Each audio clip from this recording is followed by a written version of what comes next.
So this is a case of a locked bucket handle medial meniscus tear in a young patient. It has been avulsed from the meniscocapsular separation, and you can see that there is a large fragment of meniscus which can be easily reduced with the probe. So once it is reduced, the plan is to do a total repair of the meniscus, and in this particular case we are using an inside out technique along with an all inside technique.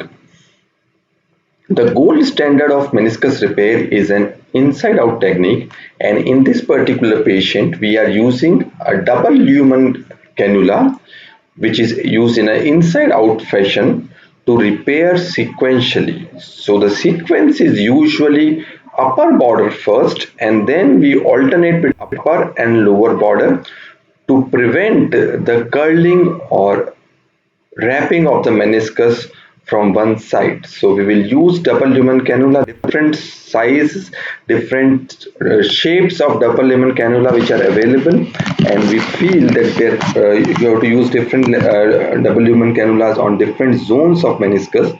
And in this we see that there is a upper lumen that we have upper lamina repaired, and now we need to repair the lower lamina. So we'll repair one lamina at a time, upper lamina, and then we'll repair the lower lamina. And once we'll pass the suture inside, the meniscus will be pulled and there will be no and once the stitches are placed serially, usually it is recommended to place at least 4 to 5 stitches on the top and maybe 1 or 2 stitches on the bottom of the meniscal leaf. And you can use this inside out fashion up to the body and up to the almost except the posterior horn. You can use it onto the. So now again we are using an inferior double lumen cannula on the inferior part of the meniscus to repair the inferior arm of the meniscus, and once it is repaired we can see that the meniscus is nicely stuck onto its position, and now only the posterior most part is remaining. Almost the whole of the meniscus has been repaired.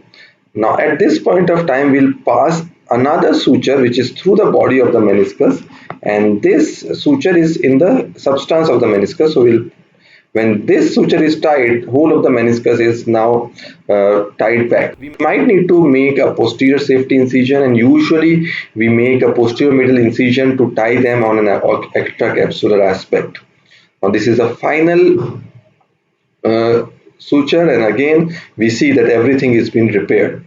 The dead posterior part, that is the posterior horn of the medial meniscus, can now be addressed by using a all suture device. So in this particular case, a fast fix regular all suture inside device is used. This is it's a peak anchor which is used, and we use it in a simple fashion. So first we'll pass one of the pass into the meniscus, and then we'll take it off, and then one pass through the capsule, and once we tie it, and this is the most posterior part of the meniscus. So this is the area in which we will like to use an all inside suture as compared to a inside out suture. So thus all in all we have used about 8 sutures total, and it is a very nice repair that we obtained. And then we can just cut this all inside suture from inside, and we can see that there is a very nice repair which has been obtained in this case of a locked bucket handle tear. So it's a very nice repair which has been obtained finally. Thank you.